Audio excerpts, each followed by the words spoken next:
Hello Nineties, welcome back to my channel. We are here again with the same chapter circles, but now this time we are on lecture number 2. तो आज का lecture बहुत interesting होने वाला है, बहुत important questions कुछ हम इसके अंदर कवर करेंगे, कुछ कॉन्सेप्ट भी हैं, बहुत ही इंपॉर्टेंट, बहुत ही जेन्युइन सा कॉन्सेप्ट है, आप सब लोगों को उसके बारे में पता है। और क्वेश्चंस पूरी की पूरी 9.2 हमारा यहाँ पे करने का टारगेट है। तो सारे के सारे बच्चे एंड तक बने रहेंगे, बीच में दो छोटी छोटी थ्योरम्स भी होगी। और अब तक आपको पता है अच्छे से कि इस चैप्टर में अभी तक जितने भी थ्योरम्स हमने करी हैं उनमें कॉन्ग्रुएंसी हुई है, तो यहाँ पे भी इन दोनों थ्योरम्स में कॉन्ग्रुएंसी ही यूज़ करेंगे। तो इन ऑल आपके लिए बहुत ही इंटरेस्टिंग इंपॉर्टेंट वीडियो होने वाली है, ये एंड तक ज़रूर देखिएगा, हर क्वेश्चन को ज़रूर देखिएगा ध्यान से, हर क्वेश्चन के सॉल्यूशन को अच्छे से समझिएगा, ठीक है। कोई डाउट हो तो कमेंट बॉक्स में ज़रूर पूछेगा मुझसे। तो आज हम कवर करने वाले हैं ये सब कुछ। सबसे पहले एक कॉन्सेप्ट है सिंपल सा जो मैं आपको समझाऊंगी, उस कॉन्सेप्ट को यूज़ करके हम ये दो थ्योरम्स करेंगे, इनके प्रूफ करेंगे। और यही कॉन्सेप्ट और अभी तक जो हमने 6 थ्योरम्स जो 4 प्रीवियस वीडियो में किए हैं और 2 थ्योरम ये, इन 6 थ्योरम्स का यूज़ करके एक्सरसाइज 9.2 के सारे क्वेश्चंस हम लोग करने वाले हैं। और 9.2 क्या है, कैसी एक्सरसाइज है, क्या उसके क्वेश्चंस का लेवल है, ये आप सब लोगों को शायद पता होगा अगर आप लोगों ने पहले ये कहीं किए हैं तो। और अगर नहीं किया है तो आज पता चल जाएगा। 9.2 एक्सरसाइज का एक भी क्वेश्चन ऐसा नहीं है जिसको एग्जाम में जाने से पहले आप छोड़ के चले जाओ, एक भी क्वेश्चन नहीं छोड़ सकते। All 6 questions from this exercise are the most important questions. You must do all the questions carefully. And specifically last के जो 2 questions हैं, क्वेश्चन नंबर 5 एंड 6 जो हम करेंगे, वो क्वेश्चंस आपके एग्जाम में 5 मार्क्स तक में आ सकते हैं। कुछ स्कूल उनको 3 में देना प्रेफर करेंगे, कुछ स्कूल उनको 5 में देना प्रेफर करेंगे, कुछ स्कूल्स उन क्वेश्चंस के ऊपर केस स्टडीज भी बना देते हैं, ठीक है ना। तो for all these categories these questions are very much important. तो विदाउट फर्दर डिले चलते हैं अपने फर्स्ट कॉन्सेप्ट पर। हमारा फर्स्ट कॉन्सेप्ट है distance of a point from a line, या फिर distance of a line from a point, दोनों का मीनिंग सेम है ना।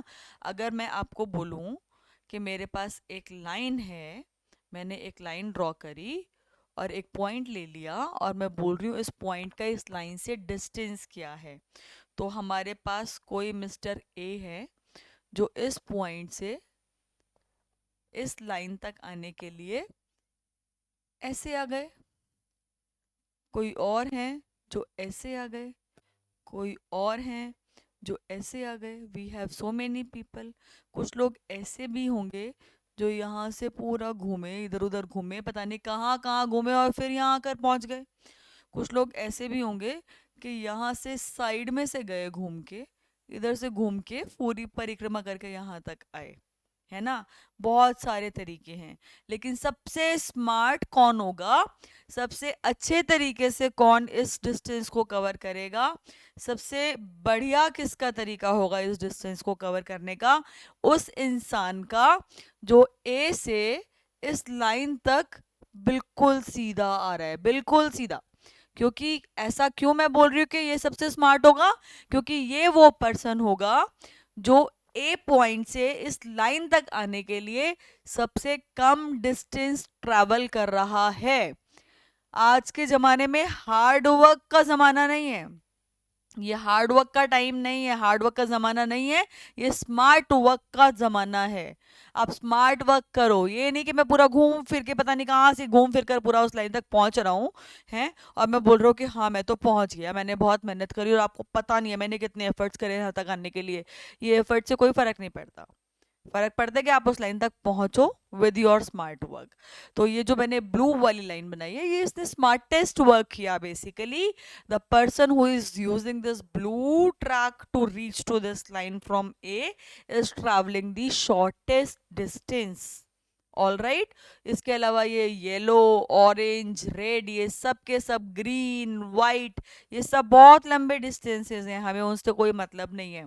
तो जब भी हम किसी भी पॉइंट का किसी लाइन से डिस्टेंस की बात करते हैं तो we always consider the shortest distance, और शॉर्टेस्ट डिस्टेंस जो होता है वो हमेशा परपेंडिकुलर होता है।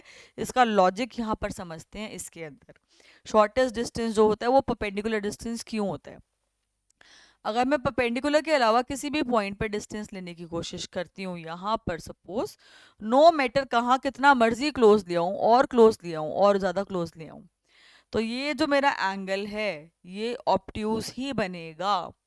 जितना मर्जी क्लोज ले आऊँ, जितना मर्जी क्लोज लेकर आ जाऊँ, ये एंगल मेरा ऑब्ट्यूज ही बनेगा। But the moment the distance is the shortest one, तो ये एंगल 90 डिग्री होगा। क्यों ऐसा क्यों? क्योंकि अगर मैं ध्यान से देखूं वो स्लांटिंग लाइन को और परपेंडिकुलर लाइन को और जो बेस उनको कनेक्ट कर रहा है, that is forming a right angle triangle, जिसमें वो स्लांट जो है that will work as the hypotenuse, और हाइपोटेन्यूअस क्या होती है? लॉन्गेस्ट साइड होती है। तो शॉर्टेस्ट जो डिस्टेंस होगा that has to be the one which is perpendicular. All right, तो ये कॉन्सेप्ट हमें याद रखना है कि जब भी हम कहीं पे भी एक पॉइंट से एक लाइन के डिस्टेंस की बात कर रहे हैं तो हम परपेंडिकुलर डिस्टेंस या शॉर्टेस्ट डिस्टेंस की बात करते हैं हमेशा मैथ्स में। ये चीज़ ऑब्वियस होनी चाहिए अब आप लोगों के दिमाग में। क्यों मैं इसको इतनी डिटेल्स में पढ़ा रही हूँ? अगली 2 थ्योरम्स में और अगले 6 क्वेश्चंस में हम लोग यही यूज़ करने वाले हैं। हर क्वेश्चन में कहीं ना कहीं ये चीज़ यूज़ होगी। ठीक है, अगर कोई डाउट है तो पूछिए, अभी डाउट नहीं है तो चलते हैं आगे। ठीक है, हाँ जी। अब आ जाते हैं इसके ऊपर। This is our theorem number 9.5 as per new NCERT book. As per new NCERT this is theorem number 9.5। पुराने वाली में ये शायद 9.6 थी, सॉरी 10.6 थी शायद से। जो भी है पुरानी बुक्स अभी अगर आप फॉलो कर रहे हैं अगर बाय चांस, तो स्टेटमेंट्स मैच कर लीजिएगा। ठीक है, तो क्या कह रहा है ये? Equal chords. इक्वल कॉर्ड्स का मतलब अब क्लियर है आप सबको, क्योंकि हम लोगों ने प्रीवियस क्लास में किया है। नहीं है क्लियर तो उसको दोबारा से देख लीजिएगा। Equal chords of a circle, ये ब्रैकेट वाले को थोड़ी देर के लिए मत पढ़ो, ये ब्रैकेट वाले को हम छोड़ सकते हैं अभी के लिए, कि अभी पहले सिर्फ हाफ लाइन पढ़े। ये सारी चीजें कॉन्ग्रुएंट सर्कल्स में भी होंगी, है ना, तो ये ब्रैकेट को छोड़ दीजिए। Equal chords of a circle are equidistant from the centre. अगर दो कॉर्ड्स इक्वल लेंथ की हैं तो उनका सेंटर से डिस्टेंस भी इक्वल होगा। और जब भी मैं यहाँ पे बोल रही हूँ इक्विडिस्टेंट, यानी मैं डिस्टेंस की बात कर रही हूँ। और मैथ्स में जब भी हम डिस्टेंस की बात करते हैं तो हम शॉर्टेस्ट डिस्टेंस की बात करते हैं, और शॉर्टेस्ट डिस्टेंस हमेशा क्या होता है? परपेंडिकुलर डिस्टेंस होता है from that point two the line. All right, तो यहाँ पर हम परपेंडिकुलर डिस्टेंस की बात कर रहे हैं। ये चीज आपके दिमाग में क्वेश्चन को पढ़ते ही सबसे पहले आनी चाहिए। इसका मतलब ये है कि आपको एक सर्कल गिवन था जिसके अंदर दो कॉर्ड्स गिवन थी, ये ए बी कॉर्ड और ये सी डी कॉर्ड, जिसके बारे में आपको गिवन है कि ये दोनों इक्वल है। That's it. आपको ये प्रूफ करना है कि इनका सेंटर से डिस्टेंस इक्वल होगा। तो सेंटर से डिस्टेंस इक्वल प्रूफ करने के लिए सेंटर से डिस्टेंस बनाना भी तो पड़ेगा पहले। तो हम सेंटर से डिस्टेंस बनाएंगे, और डिस्टेंस बनाएंगे मतलब परपेंडिकुलर डिस्टेंस बनाएंगे। तो ये जो मैंने मजेंटा लाइंस ड्रॉ करी हैं ये हमें क्वेश्चन में गिवन नहीं है, ये हमने ड्रॉ करी है अपनी तरफ से, क्योंकि हमें ये प्रूफ करना है कि डिस्टेंस इक्वल है, तो हम परपेंडिकुलर डिस्टेंस ड्रॉ कर रहे हैं पहले। ऑल राइट, और ये जो मैंने डॉटेड लाइंस यहाँ पे फिगर में दिखाई दे रही हैं आपको ऑलरेडी, जिनको मैं ब्लू कलर से बना रही हूँ, ये तो रामबाण है इस चैप्टर का। आप कोई भी क्वेश्चन स्टार्ट करते हैं सबसे पहला काम यही कर दीजिए। अगर आपको कॉर्ड पता है, आपको सेंटर पता है, तो कॉर्ड के एंड पॉइंट्स को सेंटर से ज्वाइन करके ये ब्लू वाली लाइन जिनको हम क्या बोलते हैं? रेडियाई, ये ड्रॉ कर दीजिए। आप जैसे ही ऐसा कुछ करेंगे आपके पास एक ट्राइंगल क्रिएट हो जाएगा, एक नहीं बेसिकली एक पेयर ऑफ ट्राइंगल क्रिएट हो जाएगा। और ट्राइंगल क्रिएट होते के साथ ही हमें पता है क्या करना है? कॉन्ग्रुएंसी, है ना। तो अब यहाँ पे देखो मुझे प्रूफ करना है ये मजेंटा एंड मजेंटाज आर इक्वल। मेरा टारगेट है इन दोनों को इक्वल प्रूफ करना। फिगर में समझ लेते हैं पहले, उसके बाद लिखेंगे भी। ठीक है ना, लिखने के लिए आपको पता है हमें ज्यादा देर नहीं लगेगी। तो मैं कंसीडर कर रही हूँ ये वाला ट्राइंगल AXO, ये वाला ट्राइंगल, और यहां से मैं ले रही हूँ CYO, ये वाला ट्राइंगल। ये दोनों ट्राइंगल्स मैंने लिए। AO एंड CO इक्वल हैं, AO एंड CO इक्वल हैं, ये क्यों इक्वल है? रेडियाई हैं। अब एक और चीज मुझे बताइए जरा, यहाँ पे ध्यान से जरा मुझे समझाइएगा। ये पूरी कॉर्ड ए बी इस पूरी कॉर्ड सी डी के इक्वल थी, तो इनके हाफ भी इक्वल होंगे। इक्वल कॉर्ड्स है तो उनके हाफ भी इक्वल होंगे। Why am I talking about half? क्योंकि हमने प्रीवियस लेक्चर में पढ़ा था कि perpendicular from the centre bisect the chord. तो अगर ये परपेंडिकुलर ड्रॉ कर रहे हैं हम सेंटर से, तो ये कॉर्ड को बाइसेक्ट भी कर रहा है। बाइसेक्ट कर रहा है यानी ये जो पोर्शन है ए एक्स और ये जो पोर्शन है बी एक्स, ये इक्वल है। तो अगर पूरी की पूरी chord A B C D के इक्वल है, तो ए बी का हाफ और सी डी के हाफ भी इक्वल होंगे ना? ये बात क्लियर है? तो ए बी का हाफ क्या है? ए एक्स, इतना। और सी डी का हाफ क्या है? सी वाई। तो ये इक्वल हो गए, यानी ये वाला पोर्शन इसके इक्वल हो गया। और तीसरी चीज हमें यहाँ पे प्रूफ क्या करना है? Equal chords are equidistant, ये प्रूफ करना है हमें, जिसके लिए हमने परपेंडिकुलर्स बनाए हैं। तो तीसरी चीज क्या हो गई? ये एंगल एंगल 1 90 डिग्री है और ये एंगल 2 भी 90 डिग्री है। तो दोनों एंगल्स 90 डिग्री हो गए। तो मेरे पास एक 90 डिग्री का एंगल है, एक साइड है और एक हाइपोटेन्यूज है। तो ये दोनों ट्राइंगल्स क्या हो जाएंगे? Congruent by using which criteria? R H S. अगर ये दोनों ट्राइंगल्स कॉन्ग्रुएंट हो गए तो by CPCT O X and O Y भी इक्वल हो जाएंगे। That means perpendicular distance same हो गया। अब मैं ये सब इरेज कर रही हूँ क्योंकि हमें लिखने के लिए भी तो चाहिए ना प्रॉपर। ठीक है, तो अब यहाँ पे बस मैं ये वाले एंगल को और ये वाले एंगल को मार्क कर रही हूँ आपके लिए, बाकी कुछ नहीं कर रही हूँ। ठीक है ना? अब प्रूव करने के लिए हम क्या करेंगे? सबसे पहले, क्योंकि हमें सिर्फ इक्वल कॉर्ड्स गिवन थी, रेडियाई हम बना रहे हैं, परपेंडिकुलर हम बना रहे हैं, तो ये सारी चीजें कंस्ट्रक्शन का पार्ट हैं, तो आपको ये मेंशन करना पड़ेगा। That was not given in the question. तो सबसे पहले हम क्या कर रहे हैं? हम कंस्ट्रक्शन कर रहे हैं। कंस्ट्रक्शन में हमने क्या करा? हमने दो चीजें करी। पहली चीज हमने क्या करी? हमने ज्वाइन किया किसको? ओ को ए से ज्वाइन किया और ओ को सी से भी ज्वाइन किया। दूसरी चीज हमने क्या करी? हमने ड्रॉ किया। क्या ड्रॉ करा? ओ एक्स करा परपेंडिकुलर ऑन ए बी, और ओ वाई करा परपेंडिकुलर ऑन सी डी। अब प्रूफ पर आ जाते हैं। सबसे पहले तो यही क्लियर कर देते हैं, जो हमने ड्रॉ किया उससे हमें मिला क्या। तो प्रूफ में हमने बोला सिंस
चलिए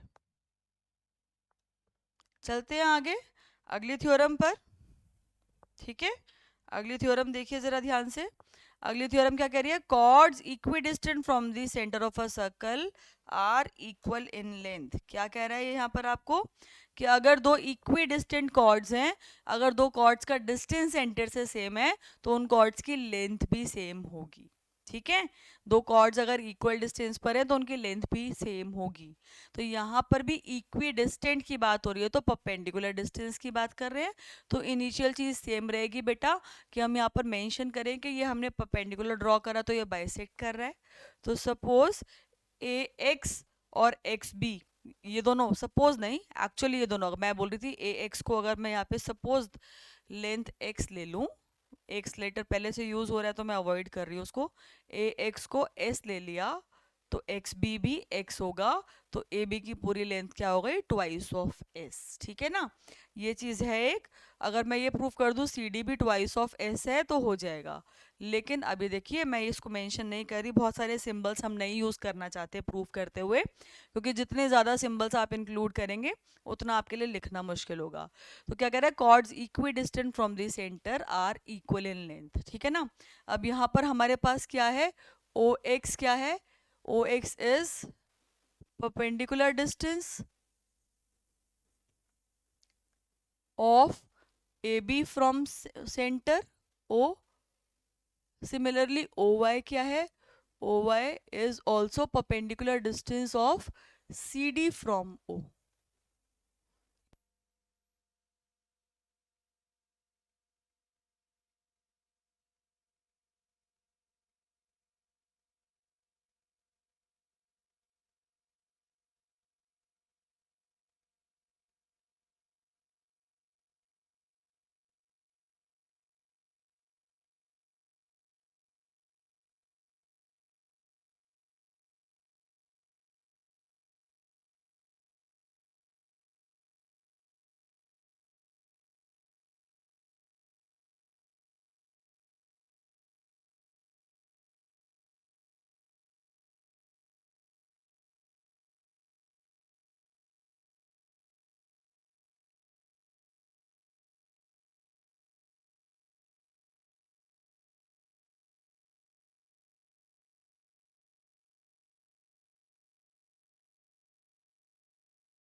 चलिए आगे चलते हैं नेक्स्ट क्वेश्चन पर।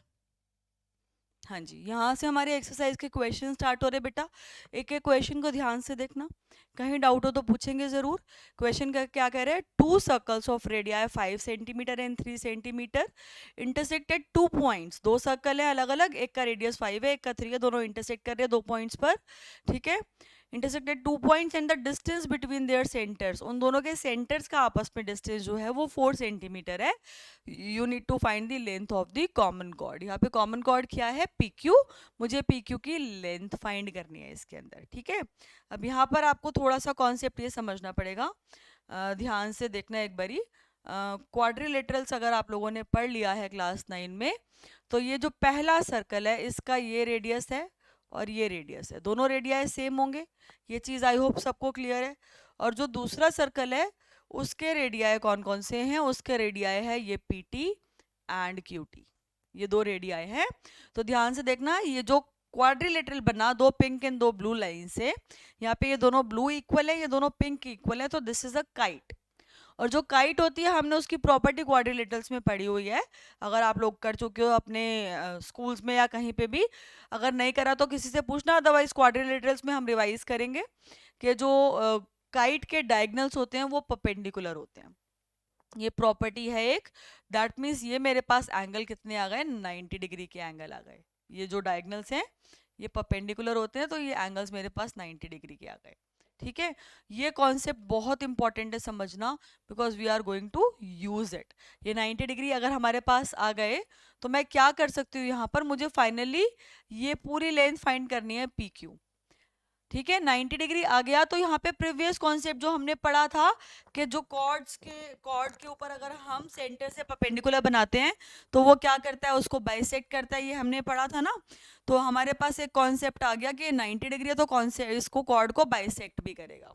कॉर्ड को बाइसेक्ट करेगा का मतलब है कि ये पी एस और क्यू एस इक्वल लेंथ होंगे। कौन कौन सा, अगर मैं इसको हाईलाइटर से दिखाऊं तो पी एस है ये पोर्शन, ये कॉर्ड का आधा हिस्सा, और क्यू एस कौन सा है, ये वाला पोर्शन, ये दोनों इक्वल होंगे, ये दोनों इक्वल होंगे। यानी अगर मैं ये बोलूं कि पी एस की वैल्यू x है, अगर मैं ये बोलूं पी एस की वैल्यू x है तो क्यू एस की वैल्यू भी x होगी, ये चीज हमें ध्यान रखनी है। ठीक है, और O से लेके T का डिस्टेंस यानी इन दोनों के सेंटर्स का जो डिस्टेंस है वो कितना है, 4 है। कितना है, 4 है। यानी O से लेके T तक का जो डिस्टेंस है सेंटर टू सेंटर, ये 4 आपको गिवन है क्वेश्चन में। तो अगर O S को मैं Y ले लेती हूँ तो बताइए आप एस टी कितना होगा। अगर ओ एस को मैं वाई ले लेती हूँ तो एस टी जो है, ये जो पोर्शन बच गया ये होगा 4 माइनस वाई। आई होप ये चीज क्लियर है। ये चीज हम लिख भी देते हैं सारी की सारी जो अभी तक मैंने आपको बताया। इन क्वाड्रिलेटरल, यहाँ पे मैं इसको एक्सप्लेन करूंगी थोड़ा, ये आपको भी करना है एग्जाम में। In quadrilateral O P T Q, मेरे पास O P is equals to O Q है and P T is equals to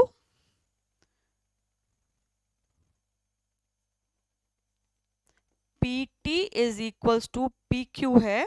तो मेरे पास क्या मिल गया यहाँ से, O P T Q is a kite.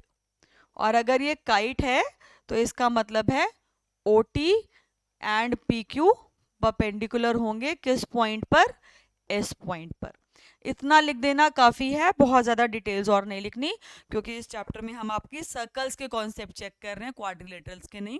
But आपने लॉजिक वहां से यूज़ किया। ठीक है, तो ये परपेंडिकुलर है। परपेंडिकुलर क्या करता है, बाइसेक्ट करता है कॉर्ड को। This implies O T bisect P Q at S, ये चीज भी क्लियर है। ओ टी बाइसेक्ट करेगा पी क्यू को एस पर, इसका ये मतलब भी निकलता है कि पी एस की लेंथ जो है वही एस क्यू की लेंथ है, और मैंने उसको एक्स एज्यूम कर लिया। ठीक है, तो ये मैंने एक्सप्लेन कर दिया अपनी फिगर का एक पोर्शन जो मैंने एज्यूम किया है। ठीक है, दूसरी चीज also, I am just changing the colour now.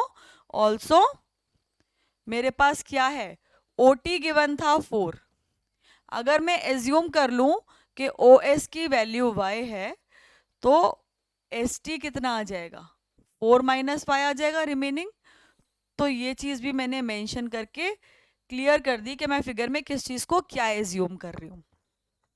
ये चीज़ें बहुत ज़रूरी हैं ज्योमेट्री के चैप्टर में, कि आप अपनी तरफ से जो भी एजम्पशंस कर रहे हो, अपनी तरफ से जो भी वैल्यूज़ ले रहे हो एक्स या वाई की फॉर्म में या कुछ भी, उसको मेंशन ज़रूर करो। आप कोई भी और कॉन्सेप्ट यूज़ करके उस कॉन्सेप्ट को यहाँ पर इंक्लूड कर रहे हो, उसको मेंशन ज़रूर करो। इन चीज़ों के मार्क्स होते हैं।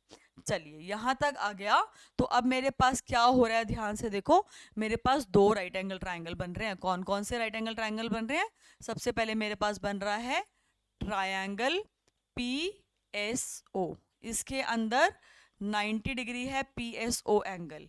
तो मेरे पास क्या आ जाएगा, पाइथागोरस थ्योरम आ जाएगी। पाइथागोरस थ्योरम क्या कहती है? P O square is equals to P S square plus S O square. तो पी ओ कितना है? पी ओ है 5। तो 5 स्क्वायर किसके इक्वल आ जाएगा? P S square, P S कितना है? एक्स है। और पी एस ओ कितना है? एस ओ वाई स्क्वायर है। तो यहाँ से मेरे पास एक्स स्क्वायर की वैल्यू आ गई है 25 माइनस वाई स्क्वायर। ठीक है, मुझे फाइनली x की वैल्यू निकालनी है। तो मैं यहाँ पर x की वैल्यू या y की वैल्यू कुछ भी निकाल सकती हूँ, दोनों ठीक है। ये मत सोचना कि ये इरेज क्यों हो गया। ठीक है, यहाँ से मैं y स्क्वायर को भी बोल सकती हूँ 25 minus X square. Both are fine, आप कैसे भी यूज कर सकते हैं। ठीक है, मैंने इसको मार्क कर दिया। अभी तक मैंने कोई मार्किंग नहीं करी है, तो मैं इसको मार्क कर रही हूँ 1। अब हम क्या करने वाले हैं, अब मैं एक और ट्राइंगल लेने वाली हूँ। अब मैंने ट्राइंगल लिया, कौन सा? दूसरे वाला right angle triangle P S T. ये भी राइट एंगल ट्राइंगल है। तो यहाँ पे भी मैं बोल सकती हूँ Pythagoras theorem, P T square is equals to P S square plus S T square. P T कितना है? 3 गिवन है आपको क्वेश्चन में। पी एस कितना है? अभी अभी आपने उसको एक्स एज्यूम किया। और एस टी कितना है? 4 माइनस वाई स्क्वायर है ना, 4 माइनस वाई स्क्वायर। तो यहाँ से एक्स स्क्वायर की वैल्यू कितनी आ रही है? 9 माइनस 4 माइनस वाई स्क्वायर। इसको मैंने मार्क किया 2। क्या मैं 2 में से एक्स स्क्वायर की वैल्यू 1 में डाल सकती हूँ? बिल्कुल डाल सकती हूँ। तो मैं यूज कर रही हूँ पुट 2 इन 1। और मेरे को सेकंड से वैल्यू निकालकर 1 में अगर मैं डाल देती हूँ, तो मुझे क्या मिल रहा है? Y square is equals to 25 minus X square की जगह मैं लिख रही हूँ 9 minus 4 minus Y whole square. तो ये बन गया Y square is equals to 25 minus 9 plus 4 minus Y whole square. Solve करना बचा खाली। Y square is equal to 25 minus 9 करेंगे तो कितना आएगा? 16 आएगा। Plus a minus B whole square होता है ए square plus B square minus 2ab। Formula मैंने पुट किया। अब यहाँ पे देखिए मेरे पास Y square and Y square दोनों ऑपोजिट साइड्स पर है, तो कैंसिल हो गए। 16 प्लस 16 होता है 32, यानी 0 is equals to 32 minus 8y। तो मेरे पास यहाँ से 8y की वैल्यू आ गई 32, y की वैल्यू हो गई 4। अगर y 4 है, y था क्या? OS था। y अगर 4 है तो x क्या हो जाएगा? This implies x। किसी में भी वैल्यू पुट कर दीजिए। अगर मैं सेकंड में पुट करती हूँ तो मेरे पास आ जाएगा X square is equals to 9 minus 0, यानी एक्स स्क्वायर की वैल्यू आ गई 9, यानी एक्स की वैल्यू आ जाती है 3।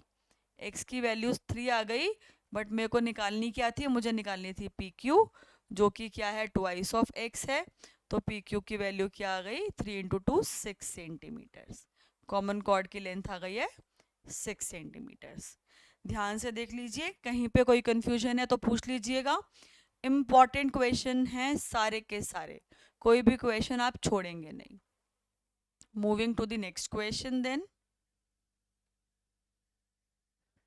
क्वेश्चन नंबर 2 बहुत ही ज़्यादा इंपॉर्टेंट क्वेश्चन है ये भी। ये फिगर देख के मत कंफ्यूज होना, इस क्वेश्चन में और अगले क्वेश्चन में सेम फिगर है। वैसे यूजुअली फिगर गिवन ही नहीं होती है। ठीक है, फिगर आपको बनानी पड़ती है। तो यहाँ पर इस क्वेश्चन को पहले समझे ध्यान से, फिगर याद रखिएगा। फिगर आपको बनानी है, ये कह रहा है इफ टू इक्वल कॉर्ड्स, दो इक्वल कॉर्ड्स हैं, ऑफ अ सर्कल, एक ही सर्कल में है, इंटरसेक्ट यानी कहीं ना कहीं कट कर रही है एक दूसरे को, within the circle, chords तो सर्कल के अंदर ही होती है, तो intersect within the circle ही करेंगी, बाहर कर ही नहीं सकती है ना। तो यहाँ तक मेरे को कॉमा से पहले वाली लाइन से समझ में आ रहा है कि एक सर्कल है, उसके अंदर दो कॉर्ड्स हैं जिनकी इक्वल लेंथ है, वो सर्कल के अंदर इंटरसेक्ट कर रही हैं। तो जितना मुझे पढ़कर समझ में आया उसको अगर मैंने लिखने की कोशिश करी तो मुझे ये समझ में आ गया कि ए बी एक कॉर्ड है और सी डी एक कॉर्ड है, दोनों की लेंथ इक्वल है, इसलिए मैंने सेम कलर से बनाई है, और वो सर्कल के अंदर एक पॉइंट पर मीट कर रहे हैं, इंटरसेक्ट कर रहे हैं, जिस पॉइंट का नाम है E. Prove that the segment of one chord, segment का मतलब होता है पार्ट, जैसे लाइन का पार्ट होता है लाइन सेगमेंट, एक पूरी लाइन गिवन है, पूरी एक लाइन गिवन है, कितनी भी एक्सटेंड कर सकते हो आप, उसमें से मैंने बोल दिया 4 सेंटीमीटर का पोर्शन दे दो, तो वो 4 सेंटीमीटर एक लेंथ फिक्स कर दी, तो वो बन गए लाइन सेगमेंट। ऐसे ही कॉर्ड की सेगमेंट क्या होगी, कॉर्ड का पार्ट, ठीक है ना। तो पढ़िए दोबारा ध्यान से, prove that the segment of one chord are equal to corresponding segment of the other, यानी ये जो पहली कॉर्ड है उसका एक सेगमेंट, उसका एक पार्ट ले लूं, सपोज मैं बड़े वाला पार्ट ले लूं, ये वाला पार्ट, तो ये जो बड़ा वाला पार्ट इस कॉर्ड का है वो दूसरे वाली कॉर्ड के भी बड़े वाले पार्ट के ही इक्वल होगा, ये हमें प्रूव करना है।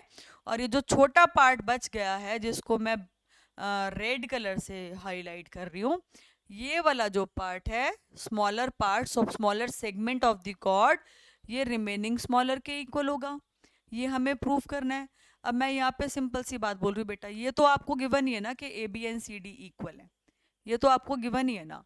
अगर इसमें से मैं ए ई और डी ई को इक्वल प्रूव कर दूं, ए ई और डी ई को इक्वल प्रूव कर दूं, तो इनको माइनस करके जो रिमेनिंग बचेगा, इनको माइनस करके जो रिमेनिंग बचेगा, सॉरी, माइनस करके रिमेनिंग मेरे पास बच रहा है बीई, और यहाँ पे मेरे पास क्या बच रहा है, सीई। ये भी तो इक्वल ही होंगे ना, है ना, ये भी इक्वल ही होंगे रिमेनिंग माइनस करके। तो अगर मैं ये ब्लू वाले पोर्शंस को इक्वल प्रूफ कर दूं तो रेड वाले तो अपने आप ही इक्वल आ जाएंगे ना, बचे हुए पार्ट्स है वो, है ना।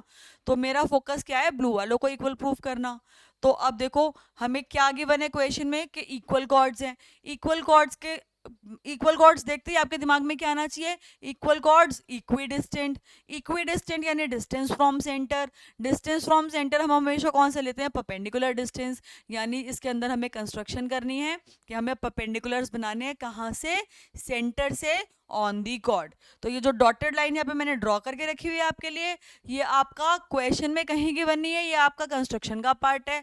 एक और पार्ट है कंस्ट्रक्शन का कि हमने ज्वाइन कर दिया ओ ई को, क्योंकि हमें कोई तो ट्रायंगल चाहिए ना भाई, कोई ट्रायंगल तो चाहिए ही होगा ना, ट्रायंगल होगा तभी तो हम उसको कॉन्ग्रुएंट करेंगे, कॉन्ग्रुएंट करेंगे तभी तो हमारे पास कॉरस्पॉन्डिंग पार्ट्स इक्वल आएंगे, है ना।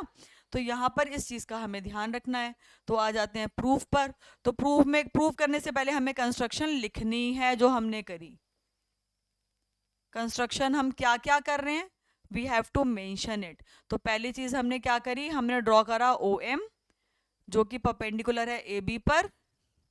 दूसरी चीज़ हमने क्या करी, ड्रॉ करा ओ एन जो कि परपेंडिकुलर है सी डी पर। और क्योंकि कॉर्ड्स इक्वल हैं तो उनके परपेंडिकुलर डिस्टेंस भी इक्वल होंगे, ठीक है, ये अभी हम मेंशन कर देंगे आगे। तीसरी चीज हमने क्या करी कंस्ट्रक्शन में, हमने ज्वाइन कर दिया किसको, ओ को ई से। ई क्या है, E point of intersection of the chords है, ठीक है, हमने इनको ज्वाइन कर दिया। तो अभी हम प्रूफ जब करेंगे तो हम यहाँ पे लिखेंगे since A B chord is equals to CD, this implies OM is equals to ON, साथ में लिख दिया। रीजन क्या लिखेंगे, equal chords are equidistant from centre, ठीक है। अब बहुत सारे बच्चे बोलते हैं मैम थ्योरम का नंबर मेंशन कर दें, जी नहीं, बिल्कुल भी नहीं कर दें। एग्जामिनर आपके आंसर शीट चेक करने के लिए बुक खोल के थ्योरम का नंबर नहीं मैच करेगा। बहुत सारे बच्चे बोलते हैं ma'am refer to page number this लिख दें, बिल्कुल भी नहीं जी, ऐसा बिल्कुल भी मत करना, फिर हम भी लिखेंगे रेफर टू समथिंग, जो चेक करेंगे पेपर आपके, है ना। तो ऐसा नहीं करना, आपको स्टेटमेंट लिखनी है, पूरी स्टेटमेंट लिखिए। अदरवाइज उसका एक शॉर्ट में कुछ, अगर आप क्रिस्प सा ब्रीफ में कुछ लिख सकते हैं जो सेल्फ एक्सप्लेनेटरी हो तो वो लिखिए, ठीक है। तो ये मेरे पास आ गया। अब एक और चीज़ देखिए, अगर मैं परपेंडिकुलर बना रही हूँ तो वो कॉर्ड को बाइसेक्ट भी तो करेगा ना, है ना। ऑल्सो अगर मैं परपेंडिकुलर ड्रॉ कर रही हूँ, अगर मैंने परपेंडिकुलर ड्रॉ करा तो ओ एम अगर परपेंडिकुलर है ए बी पर, तो ये क्या रिप्रेजेंट कर रहा है कि ए एम और एम बी इक्वल होंगे, ये रिप्रेजेंट कर रहा है, क्योंकि कॉर्ड परपेंडिकुलर होती है तो बाइसेक्ट भी करती है। और अगर ओ एन परपेंडिकुलर है सी डी पर, तो ये क्या रिप्रेजेंट कर रहा है कि C N is equal to N D होगा। ये बात समझ में आती है सबको, ये चीज़ क्लियर है, ठीक है। Also A B is equal to C D already given था, तो half of A B is equal to half of C D होगा। और हाफ ऑफ ए बी क्या है, ए एम बी है और एम बी भी है, और हाफ ऑफ सी डी क्या है, सी एन बी है और एन डी भी है। यानी ये सब के सब आपस में क्या है, इक्वल है, ठीक है। ये यूज होगा अभी, इसीलिए मैंने लिखा है, ऐसे नहीं लिखा, ठीक है। इसको ये यूज करेंगे अभी हम इसको। चलिए अब आ जाते हैं प्रूफ पर, ठीक है। अब आ जाते हैं आगे, मतलब अभी भी हम प्रूव ही कर रहे हैं, लेकिन उससे पहले हमने अपना बेस तैयार किया, ठीक है। इंग्रेडिएंट्स आ गए सारे। अब मैं कंसीडर कर रही हूँ ट्रायंगल, कौन कौन से, ये जो दो ट्रायंगल बने मेरे पास, कौन कौन सा, triangle O M E and triangle O N ई।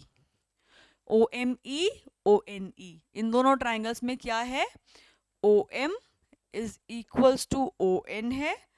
कहाँ से आया ये, इसको अब मैं मार्क कर रही हूँ, देखो आपके लिए, I will mark it 1 now. तो यहाँ पे मैं लिखूंगी बाय 1। ये मैंने बेस तैयार किया था, इंग्रेडिएंट मेरा रेडी हुआ था। दूसरी चीज मैं लिखूंगी O E is equals to O E, reason क्या है, कॉमन साइड है। तीसरी चीज मैं लिखूंगी यहाँ पर angle O M E is equals to angle O N E. ये कहाँ से आया, बाय कंस्ट्रक्शन, दोनों के दोनों क्या हैं, 90 डिग्री है, ठीक है। तो मेरे पास क्या आ गया, मेरे पास ओम O M E is congruent to O N E, 1 के कॉन्ग्रुएंट आ गया, कौन से क्राइटेरिया से, by R H S. Congruent अगर आ गए हैं तो क्या मैं कह सकती हूँ M E is equals to N E है। इसको भी मार्क कर लेते हैं बेटा, पहले मैं इसको मार्क कर देती हूँ 2 और फिर मैं इसको मार्क कर लेती हूँ 3। अब एक बारी आ जाइए फिगर पर वापस, क्या कह रहे हैं हम, 3 में मैं कह रही हूँ कि ये पोर्शन इस पोर्शन के इक्वल है, और 2 में मैं क्या कह रही हूँ, 2 में मैंने बोला कि A M is equals to D N है, A M is equals to D N है। तो मैं इस ऑरेंज में अगर ये ग्रीन ऐड कर दूं और इधर भी इस ऑरेंज में ग्रीन ऐड कर दूं तो इक्वल होगा। When equals are added to equal the sums are equal, Euclid में पढ़ा है, तो वही चीज हम यहाँ पर अब करने वाले हैं। मैं यहाँ पे क्या करूंगी, बाय 2 एंड 3 अगर ए एम एन डी के इक्वल है और एम ई एन ई के इक्वल है तो इनको ऐड कर दीजिए। तो A M plus M E बन गया A E, D N plus N E बन गया डी ई। आ गए सी कॉरस्पॉन्डिंग सेगमेंट्स इक्वल, ये हमें प्रूफ करना था, ठीक है। हेंस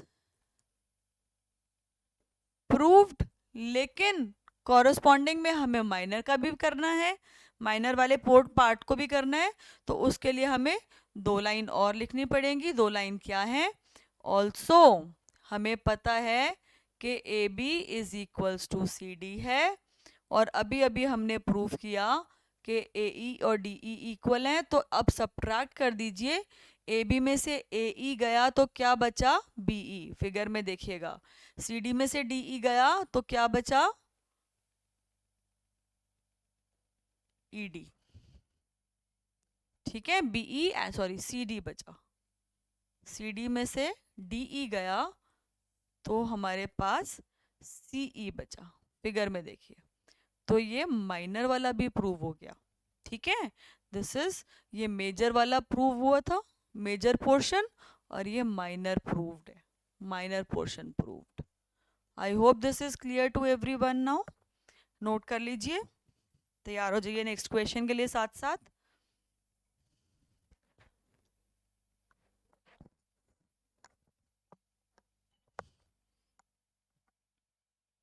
चलिए, कंपैरेटिवली इजी क्वेश्चन है, इस एक्सरसाइज के one of the easier questions में से एक है ये।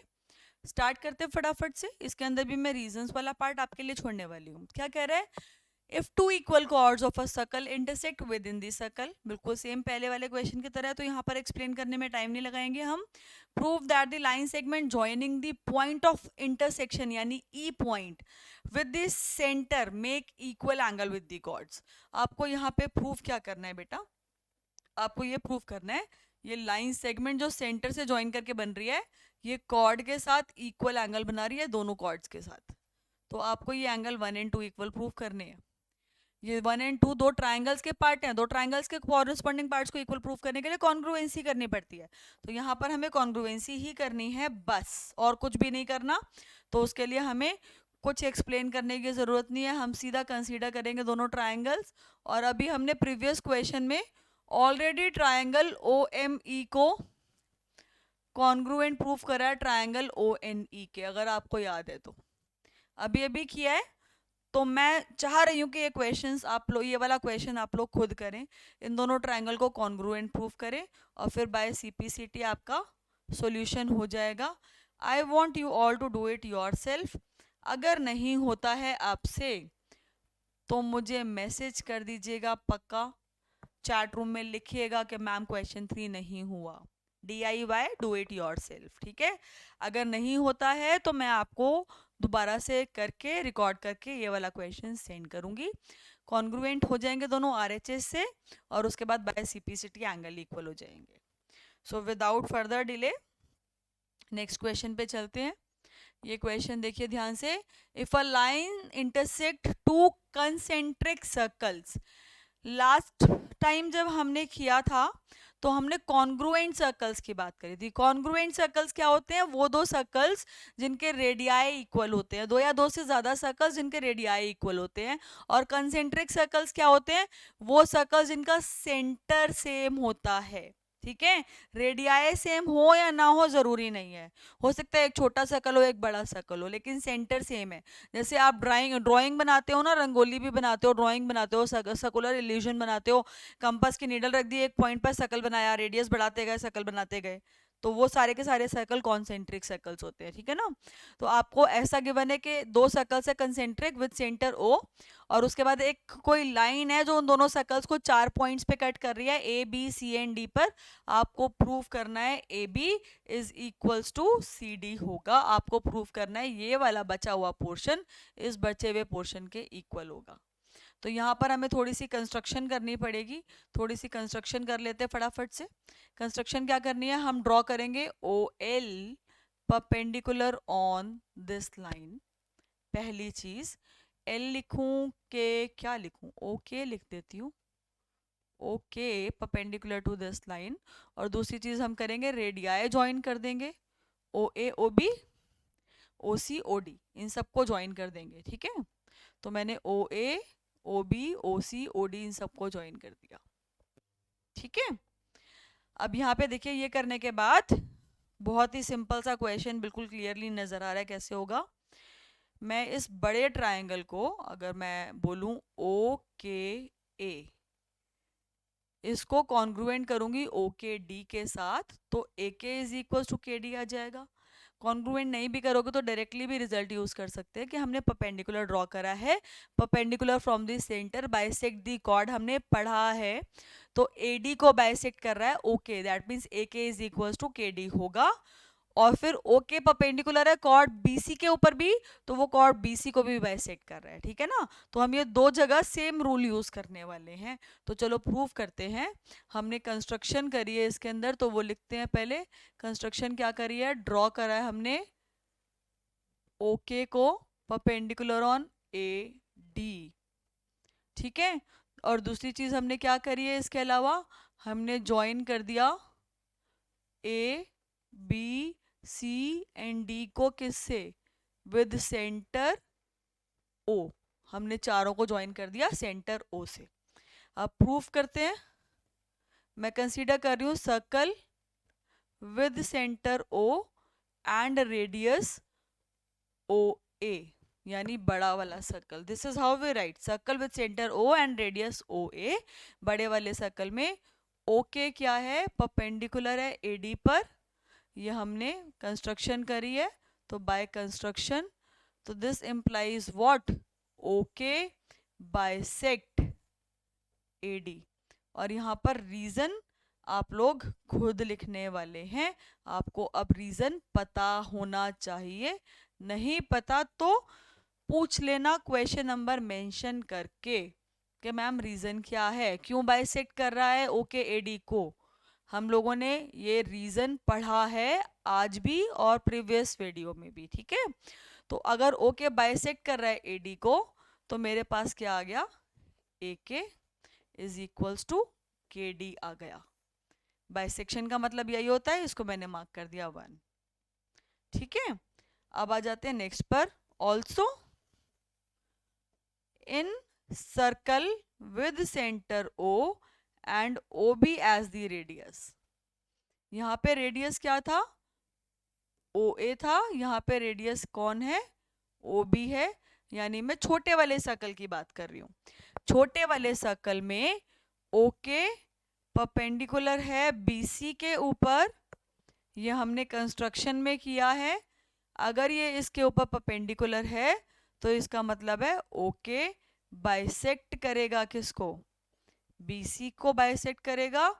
अगेन सेम रीजन है, अगर आपको नहीं आता तो पूछोगे तो पता चलेगा, ठीक है। तो यहां से मेरे पास एक और चीज मिल गई कि बी के इज इक्वल्स टू के सी है। इसको मैंने मार्क कर दिया 2। अब मैं बाय 1 एंड 2 क्या करने वाली हूँ, बाय 1 एंड 2, 1 में क्या था, ए के इज इक्वल्स टू के डी था। 2 में क्या है, बी के इज इक्वल्स टू के सी है। फिगर में देखते रहिए और सब्ट्रैक्ट कर दीजिए। ए के में से बी के माइनस करा तो क्या बचा, ए बी। सी के में से के डी में से सी के माइनस किया तो क्या बचा, सी डी। यही हमें प्रूफ करना था, तो हो गया, हेंस प्रूव्ड। क्लियर है यहाँ तक, नोट कीजिए फटाफट से। चलिए नेक्स्ट क्वेश्चन पर आ जाते हैं। नेक्स्ट क्वेश्चन बहुत फेवरेट टाइप्स है ये क्वेश्चन एग्जामिनर्स का, बहुत पसंद करते हैं इस क्वेश्चन को देना लोग एग्जाम में। तो ध्यान से देखिएगा क्या कह रहा है क्वेश्चन। फिर इसकी फिगर पर आते हैं। 3 गर्ल्स हैं आर एस एंड एम। अब मुझे इनके नाम से मतलब नहीं है, मैं सिर्फ इनिशियल्स ले रही हूँ ताकि मैं उनको फिगर में यूज कर सकूं। R S and M are 3 girls playing a game by standing on a circle of radius 5 meter drawn in a park. Radius given है आपको, ठीक है। R throws a ball to S and S to M and M to R, तीनों एक दूसरे को ball pass कर रहे हैं, ठीक है। 1 by 1, R to S, S to M, M to R, ठीक है। उसके बाद कह रहे हैं if the distance between R and S and between S and M is 6 metre each. R से S का डिस्टेंस, S से M का डिस्टेंस 6 गिवन है। आपको फाइंड करना है what is the distance between R and M, ठीक है। दो बच्चों के बीच का डिस्टेंस नहीं गिवन आपको। तो एक बारी ध्यान से फिगर देख लीजिए, क्या कह रहे हैं। रेडियस गिवन है 5, ये 6 गिवन है। ये मैंने ड्रॉ नहीं किया था, अब कर देती हूँ, ये भी 6 गिवन है। इसके अलावा आपको रेडियस गिवन है, तो रेडियस ये है और ये भी रेडियस ही है। तो ये फिगर देख के कुछ याद आ रहा है? हमने आज ही पढ़ा है क्वेश्चन नंबर 1 में, अगर किसी क्वाड्रिलेटरल में two pair of adjacent sides equal होते हैं तो उसको हम क्या बोलते हैं? काइट बोलते हैं। आज करा था ना हमने, काइट है ये। ORSM is a kite. और काइट के डायगोनल्स क्या होते हैं? काइट के डायगोनल्स क्या होते हैं? परपेंडिकुलर होते हैं। तो जहां पे मैं OS और RM को ज्वाइन करके देख रही हूँ कि K पॉइंट आ रहा है, वो K क्या होगा? 90 डिग्री होगा। ये बात क्लियर होती है सबको अच्छे से? तो ये 90 डिग्री है, काइट के डायगोनल्स परपेंडिकुलर है। ठीक है, अब मैं यहाँ पे क्या कर रही हूँ, मेरे पास 90 डिग्री गिवन है यहाँ पे, ये मतलब प्रॉपर्टी से I have to mention it. मेरे को फाइनली फाइंड करना है RM। अब ये 90 डिग्री है तो ये इसको बाइसेक्ट भी करेगा, RM को। Perpendicular from the centre bisect the chord होता है, यानी RK और KM इक्वल है। अगर मैं RK को x ले लूं तो KM भी x ही होगा। ये बात सबको समझ में आती है अच्छे तरीके से? RK अगर x है तो KM भी x होगा। ये आई होप सबको क्लियर होगा। दूसरी चीज देखिए ध्यान से, OS जो लेंथ है, OS, ये पूरी की पूरी अभी मेरे को यहाँ पर नहीं पता। नहीं, ये मुझे पता है ये पूरी क्या है, रेडियस के इक्वल है, तो ये भी 5 है। OS is 5। OS ये पूरा का पूरा जो दूसरा डायगोनल है ये 5 है। अगर मैं इस पोर्शन को y लूंगी तो ये 5 माइनस y बचेगा। बट अभी देखते हैं कि हमें इसकी ज़रूरत है कि हमें इसकी ज़रूरत नहीं है। ठीक है, तो अगर मैं अदरवाइज ये तो फैक्ट जानती ही हूँ कि ये पूरा का पूरा 5 है, इसको y लेने की ज़रूरत है कि नहीं है ये हम देखेंगे अभी। ठीक है, चलिए। अब मेरे पास यहाँ पर अगर मैं थोड़ी सी डिस्क्रिप्शन के अलावा सिर्फ राइट वाला पोर्शन, लेफ्ट वाला पोर्शन देखूं, तो मेरे पास एक ट्रायंगल बन रहा है यहाँ पर। पहले चलिए डिस्क्रिप्शन लिखते हैं, उसके बाद हम करेंगे। हमें पता है OR किसके इक्वल है? OM के इक्वल है। क्यों? क्योंकि दोनों के दोनों क्या हैं? रेडियाई हैं। और हमें पता है RS किसके इक्वल है? SM के इक्वल है। ये दोनों के दोनों 6 मीटर आपको गिवन है। तो यहाँ से मुझे पता चलता है ORSM क्या है? Is a kite. अगर ORSM काइट है तो यहाँ से मुझे पता चलता है OS is perpendicular to RM होगा एट पॉइंट K। ये हम यूज करेंगे, इसलिए मैं लिख रही हूँ एट पॉइंट K। ठीक है, तो ये हमारे पास काइट है, तो डायगोनल्स परपेंडिकुलर हैं, ये हम यूज करेंगे। अब आ जाते हैं आगे। अगर अगर मेरे पास OK परपेंडिकुलर है RM पर, तो ये दिखाता है कि OK बाइसेक्ट भी करेगा RM को। बाइसेक्ट भी करेगा का मतलब क्या हो गया? RK is equals to RK is equals to KM होगा। यहाँ पे रीजन मेंशन करना है आपको, ये क्यों हुआ, बाइसेक्ट क्यों कर रहा है। अब आ जाइए जरा, RK और KM इक्वल हो गए तो मैंने दोनों को एज्यूम कर लिया x, ये I have to mention. Also एक और चीज मुझे पता है, OR, OS, OM तीनों के तीनों क्या हैं? OR, OS, OM तीनों के तीनों रेडियाई हैं, तो तीनों 5 मीटर होंगे। 5 मीटर गिवन है, सेंटीमीटर गिवन नहीं है, मीटर गिवन है। ठीक है, चलिए। अब यहाँ के बाद देखो मैं क्या करने वाली हूँ बेटा, मैं कंसीडर कर रही हूँ एक ट्रायंगल ORS।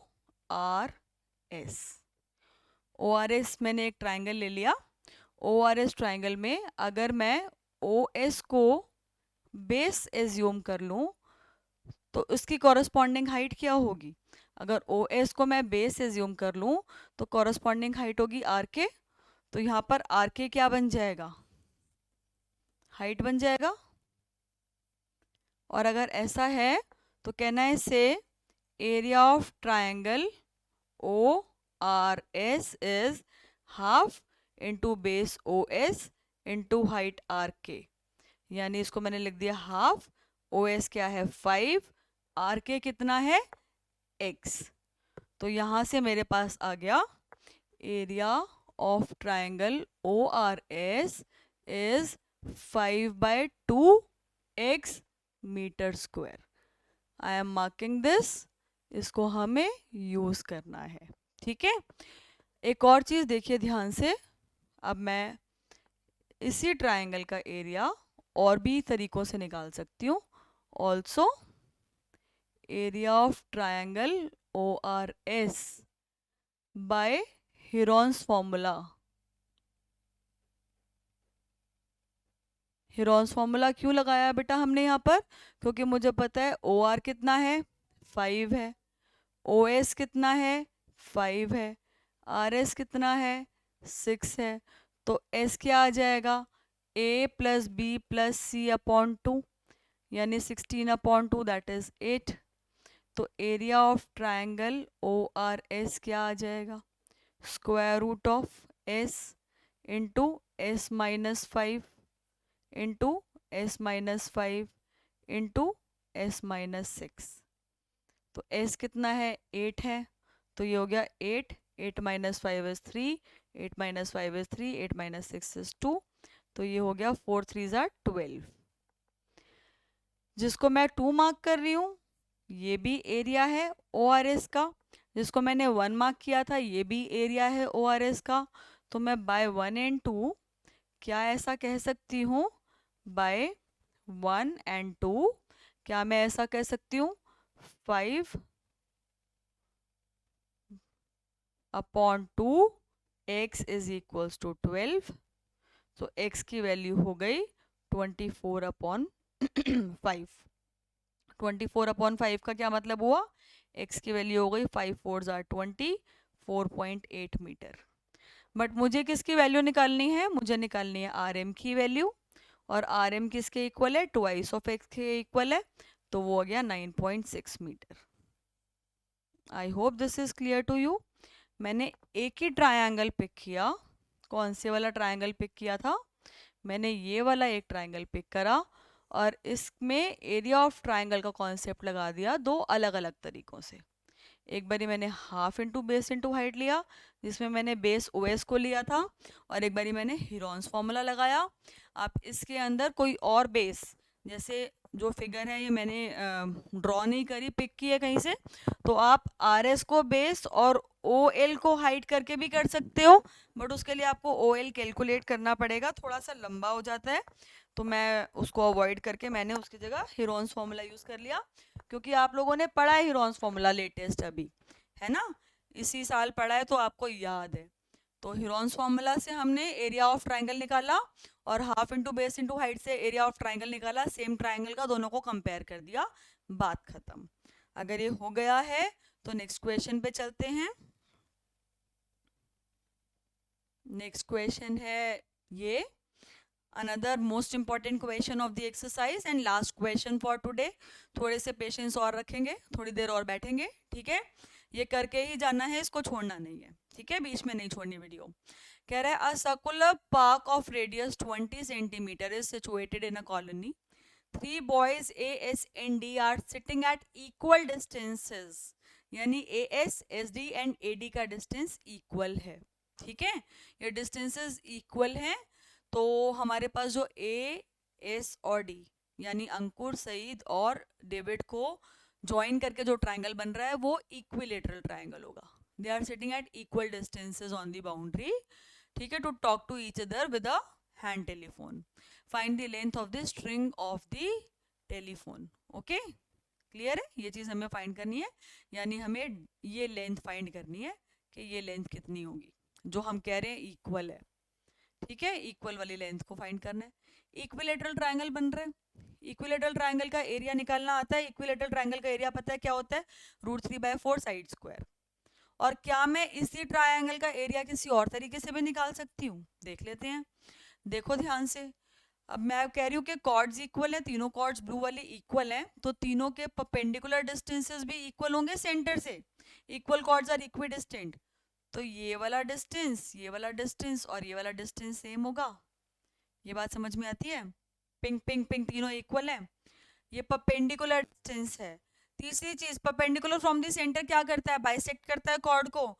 यानी ये जो जी डी है, जी ई है, जी एफ है, इन्होंने दोनों जगह ई लिखा हुआ है, मैं चेंज कर देती हूँ। ये सारे के सारे क्या हैं, ये मैं अगर इसको एफ लिख रही हूँ, ठीक है, दिस इज एफ, ये तीनों डिस्टेंसेस सेम है। तो अगर मैं इस डिस्टेंस को x लूं तो ये भी x ही होगा और ये भी x ही होगा। और परपेंडिकुलर फ्रॉम द सेंटर क्या करता है, बाइसेक्ट करता है कॉर्ड को। मुझे पूरी कॉर्ड की लेंथ चाहिए, है ना, और कॉर्ड को बाइसेक्ट भी कर रहा है, ये भी पता है।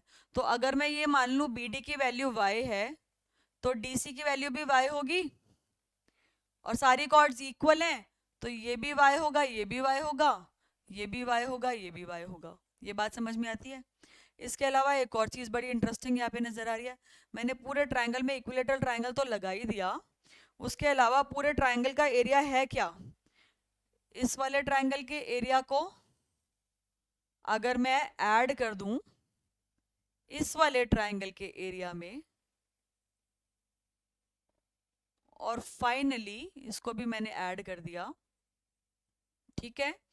इसको पूरा शेड करके देखेंगे तो शायद आपको क्लैरिटी से समझ में आए। पहले मैंने कौन सा लिया था, ये वाला लिया था, ये वाले ट्रायंगल का एरिया लिया मैंने ब्लू का, फिर पर्पल का एरिया लिया, और फिर मैं ये नियॉन का एरिया ले रही हूँ। इन तीनों का एरिया ऐड कर दूं अगर मैं, तो भी मेरे को पूरे बड़े ट्रायंगल का एरिया मिल रहा है। तो मेरे पास बड़े ट्रायंगल का एरिया निकालने के दो तरीके आ गए यहाँ पर। एक तो मैं तीन ट्रायंगल्स के एरिया का ऐड कर दूंगी तो आ जाएगा, या मैं इक्विलेटरल ट्रायंगल का एरिया का फॉर्मूला लगा दूंगी तो आ जाएगा। एक और तरीका भी है, यहाँ पर इक्विलेटरल है तो हमारा ऑल्टीट्यूड एंड मीडियन कोइंसाइड करते हैं, ठीक है, बट अभी मैं उसको नहीं ले रही, मुझे लगता है उससे थोड़ा सा लंबा हो जाता है, ये वाला ज़्यादा आसान है, छोटा है।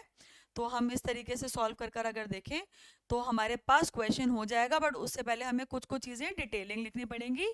हमें लिखना है ड्रॉ, जी था इसका सेंटर, तो जी डी परपेंडिकुलर ड्रॉ करना है BC पर, जी ई परपेंडिकुलर ड्रॉ करना है AB पर, और जी एफ परपेंडिकुलर ड्रॉ करना है AC पर। ये हमने ड्रॉ किया है, ठीक है।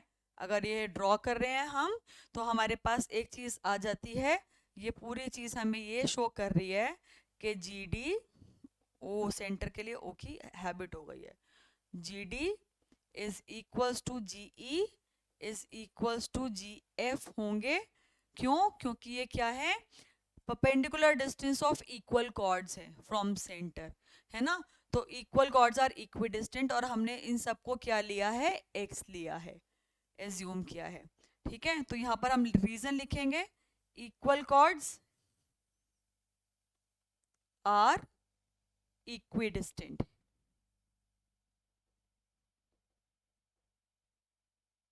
फ्रॉम सेंटर, ये हमें लिखना है। तो ये चीज मैंने अपनी तरफ से इसको बार बार मेरे को ना लिखना पड़े सेम सेम चीज, इसलिए मैंने x लिख दिया, ठीक है। अब दूसरी चीज देखिए, एक और चीज मुझे यहाँ पे मेंशन करनी पड़ेगी, परपेंडिकुलर है तो मेरे पास क्या आ जाएगा, B D is equals to D C आ जाएगा, A E is equals to E B आ जाएगा, and A F is equals to F C आ जाएगा, क्योंकि perpendicular from centre bisect the cord.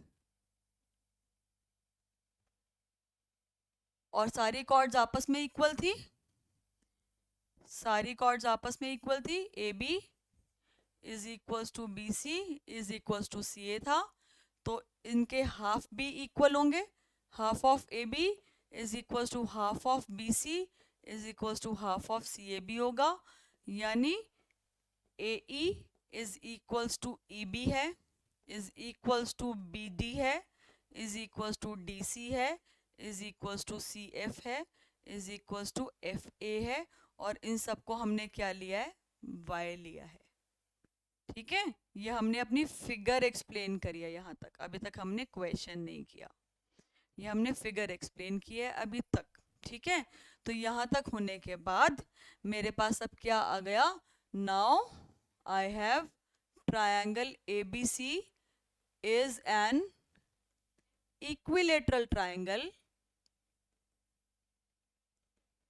with side, side क्या है A B सी की ट्राइंगल, ए बी है, ए बी की लेंथ क्या है ट्वाइस ऑफ वाई है, तो area of triangle A B C क्या हो जाएगा, therefore area of triangle A B C क्या हो जाएगा, that will be √3/4 into side square, side square होता है तो ये बन गया √3/4 into 2y², 2y whole square, तो √3/4 इंटू 4y², 4 से 4 कैंसिल, एरिया आ गया √3y²। किसका एरिया, पूरे ट्राइंगल ए बी सी का। ये पहले तरीके से आया है और इस एरिया को मैं मार्क करके रख रही हूँ। ये मेरा टाइप 1 आया है, इसको मैंने ए मार्क कर लिया। यहाँ तक फटाफट से नोट कीजिए, then will move further. Next slide पर आते हैं।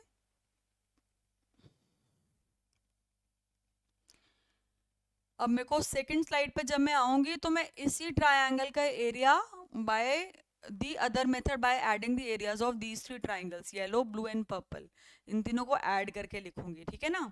तो A G B, G B G C and C G A. चलिए, also area of triangle A B C को मैं क्या लिख सकती हूँ, area of triangle A G B plus area of triangle B G C plus area of triangle C G ए, ऐसे लिख सकती हूँ। अब ज़रा एक बारी बैक पे जाते हैं वापस। ए बी जी या ए जी बी, ये येलो वाले ट्राइंगल का एरिया क्या होगा, half into base A B into height G E. ऐसे इसका एरिया क्या होगा, ब्लू वाले का half into base B C into height G D. Similarly इस वाले का एरिया होगा half into base A C into height G F.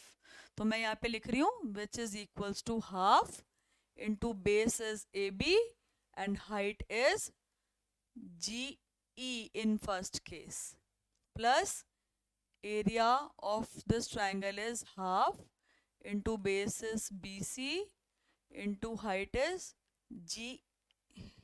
GD है, yes, that is GD, plus third वाले में क्या है, half into base is AC into GF। अब ध्यान से देखो, हाफ तो कॉमन आएगा ही आएगा, उसके अलावा देखो क्या हो रहा है, ए बी क्या है ट्वाइस ऑफ वाई, जी ई कितना है एक्स, परपेंडिकुलर डिस्टेंस को हमने एक्स लिया था। यहाँ पे भी बेस तो वही है ना, इक्विलेटरल ट्राइंगल की साइड, और ये एक्स है, और सेम यहाँ पर भी है, into twice of Y into X. इन सब में ये हाफ एंड 2 आ रहा है तो ये कैंसिल हो जाएंगे, तो आपके पास क्या बच रहा है, X Y plus X Y plus X Y, कितनी बारी आ गया, 3 टाइम्स आ गया। क्या आया है, ये एरिया आया है किसका, ट्राइंगल ए बी सी का, इसको मार्क कर दिया B. Also by A and B, area of triangle क्या आया था ए में, √3y² आया था, तो √3y² is same as 3xy, same triangles का एरिया है, एक y कैंसिल हो गया। चलो मैं इसको दिखाना चाह रही थी आपको, एक y कैंसिल हो गया, तो मेरे पास बचा y की value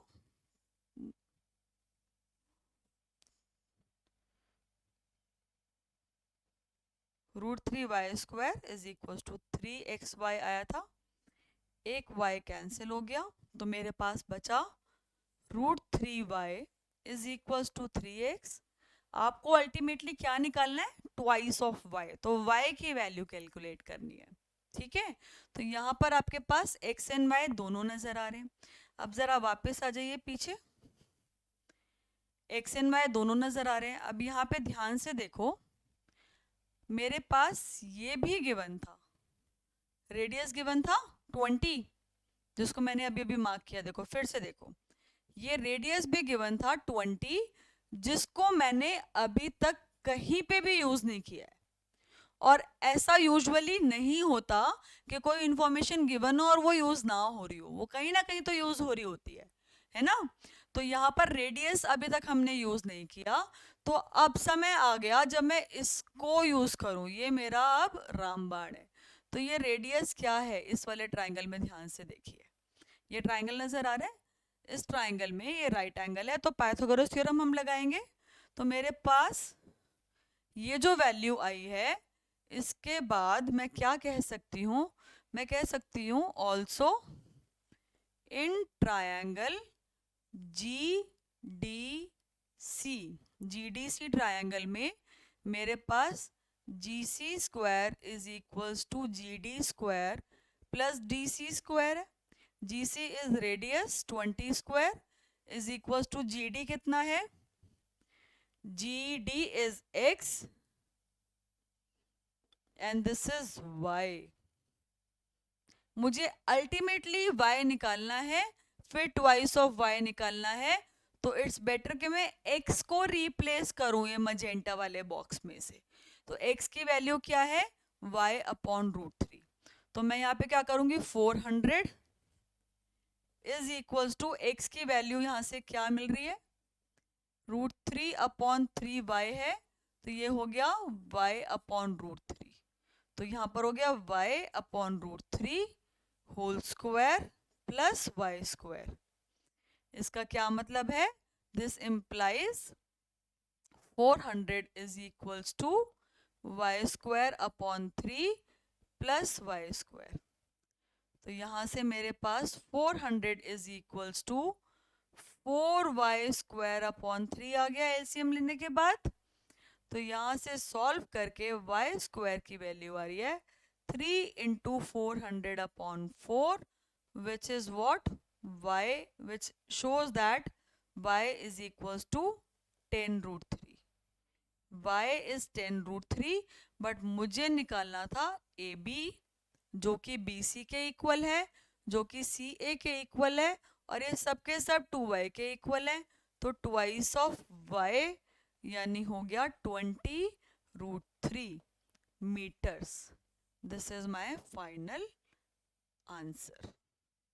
So that is quite a huge question, quite long question। यहाँ पर हम एरिया ऑफ ट्रायंगल दो तरीके से निकाल रहे हैं।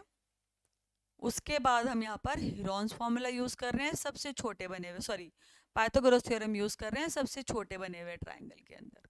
हीरोन्स फॉर्मूला यूज करके यहाँ पे फायदा नहीं होने वाला कोई, क्योंकि हम ऑलरेडी यहाँ पर रूट 3/4 साइड स्क्वायर यूज कर चुके हैं। तो आप ये नोट कर लीजिए, कोई भी डाउट है, कोई भी प्रॉब्लम है, please do ask. With this, we are ending up with the video. So, goodbye. See you soon later. Keep learning, everyone, every day.